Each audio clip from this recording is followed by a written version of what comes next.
Can you hear it? The sound of relaxing in the car. It's perfect.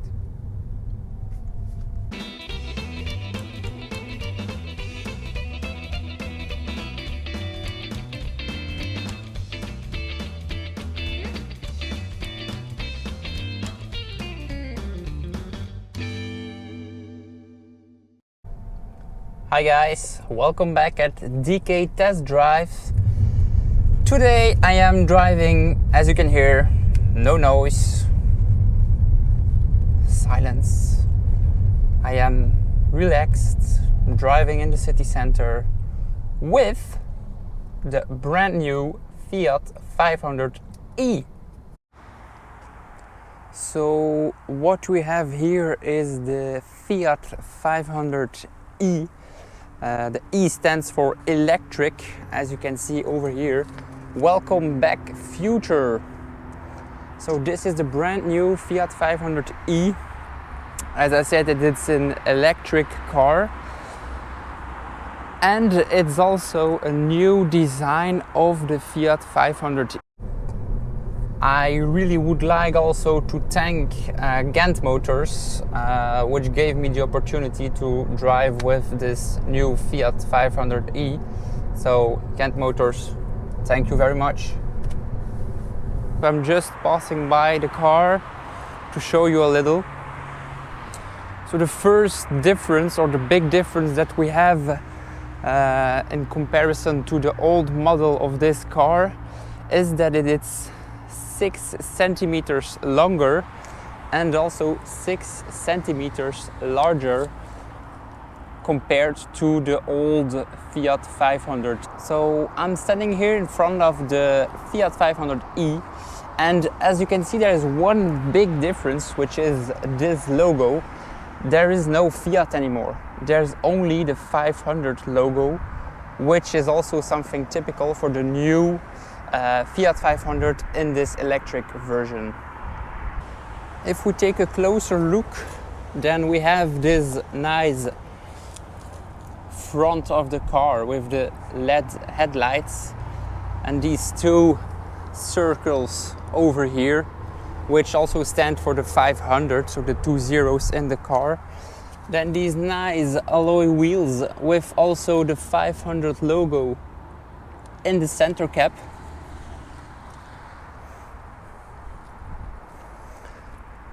From the side, we could say that the car is very similar to the old one, except for the sizes who are different.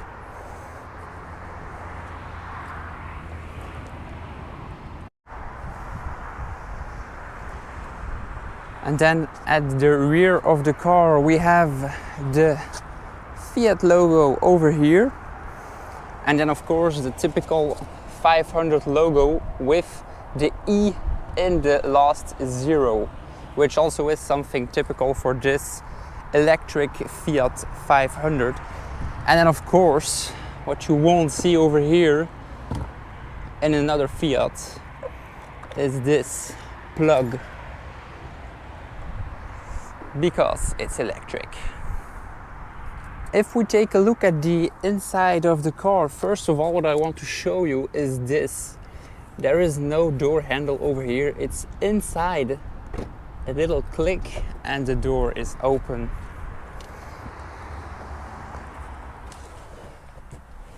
So first of all, I will show you the cockpit, which is very, very, very new compared to the old Fiat 500. So first of all, we have a new steering wheel with a lot of multifunction buttons on the steering wheel itself, and then of course the screen, which is also you can change it to various things, as for example the GPS, so I can see the map when I'm driving just in front of me, which is very, very good. And then of course this nice big touchscreen over here, where I can also switch between things. I can go to the radio. I can go to the climate control, the GPS. I could connect my phone with Apple CarPlay, Android CarPlay also, and then I have some options for the car itself. And then something particular for me is how to switch from drive to rear, for example. So it's just 4 simple buttons to park, rear, neutral or drive mode. And then of course it would not be an electric car without having different driving modes. I will show you when I'm driving. There are 3 different drive modes which you can switch over here. So you have the E mode button where you can change it. You have the electronic handbrake, and then this is for the volume of the radio. There's also one thing that I want to show you, because I never saw it before in any other car, is how to go out of the car. I mean, there's nothing over here. Don't know if you can see it all good. With there's nothing over here, just the buttons for the windows. But they're over here. I have a little, and then I can open it, but it can even go easier by pressing this button and the door is open. And what's even better is when you drive a Fiat 500 electric and you have this in front of you.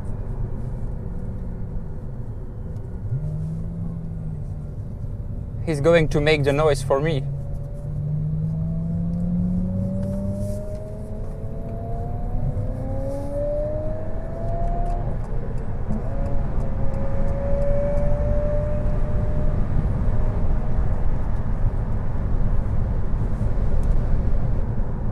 So I have been talking about 3 different driving modes.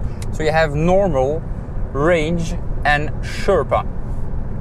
The normal mode is, as the word says it itself, normal. So the car will drive normally. You have all access to all the options that you have in the car. You have then the second one, which is range. Means that the car will handle differently. So if I'm now putting my foot off the throttle, the car is braking.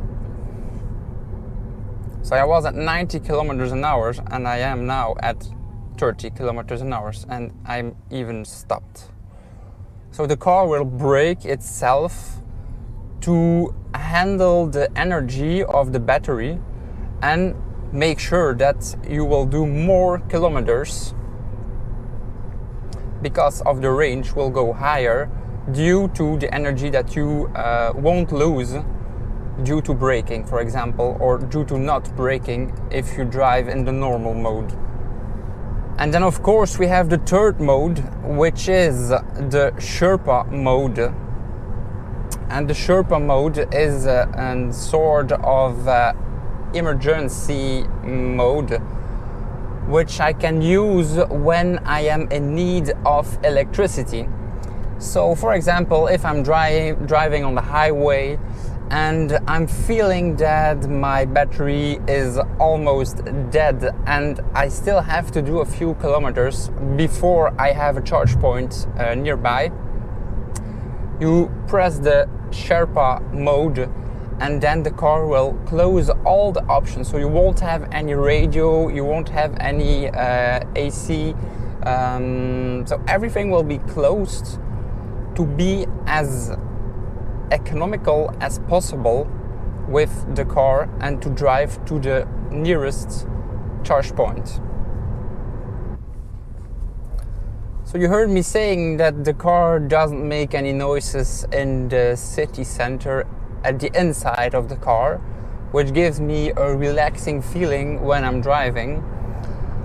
I have to admit that once you drive on the highway or on national ways, as I am doing for example now, I am driving on a national way at 90 kilometers an hour, And there are two things that are very noisy in my opinion. First of all is the tires. Well, at least I guess it's the tires that I hear. And the second thing, there's kind of a noisy thing in the back of the car.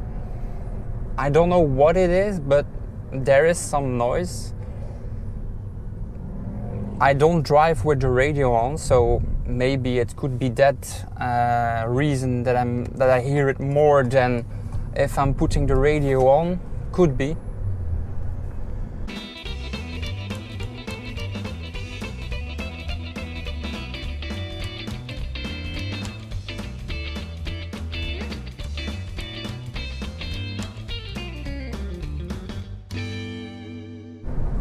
I have to say also, I have been driven around a few different roads with the car now, and this car also gave me a feeling that I'm driving with a go-kart. It's kind of the same feeling I had with the FIAT 500. This car has those similar feelings, which is of course very nice. There's one point that I would mention, because this is not an Abarth, it's a Fiat. You don't buy it to drive sportive, you drive it to drive economically in the city centers mainly. But the car doesn't give me the comfort that I was expecting. If I compare it to the Renault Clio, which I drove with, this car is very hard at his suspension and also at the steering wheel, which of course in my opinion is fun in the little roads to drive a bit sportive, but not to drive in the city center. Then the steering wheel is a bit hard, and also it doesn't give me the comfort that I expect. So what you also want to know about this car, because it's an electric one, is how is the battery? Can I drive this car every day? And the answer is yes. So to give you an example, I drove the car, I did around 120 kilometers in mixed driving styles, I have to admit. So I did drive relaxed in the city centers and a bit sporty in other ways. So I did mixed driving styles, and I still have 55% of my battery capacity. So which means that if we calculate approximately, I would do 250 kilometers driving in this style. So knowing that I also drove in the normal mode and in the range mode. But if you drive this car in the range mode every day, and you drive it every day in the city center, where in my opinion it's made for, then you probably will be able to do 300, maybe even 350 kilometers with 100% battery capacity, which is very good for an electric vehicle. And then the second thing that you also want to know when you're driving an electric car is, what type of battery do I have? And in this Fiat right now I have a 42 kilowatt battery capacity, which means that if I go to a standard charge point, which is 11 kilowatt hours, it will take me around 4 hours to charge my vehicle at 100%.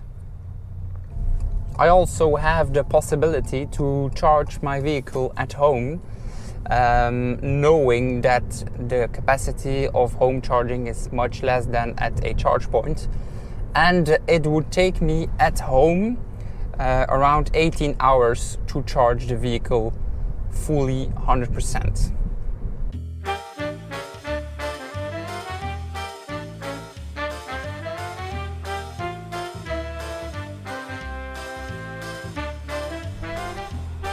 I am now back at Kent Motors, and just to give you a little sneak peek about their parking, there's something nice over there and over there. and of course our Fiat. Thanks again for watching, everyone. Subscribe to the channel because there is more to come, I promise.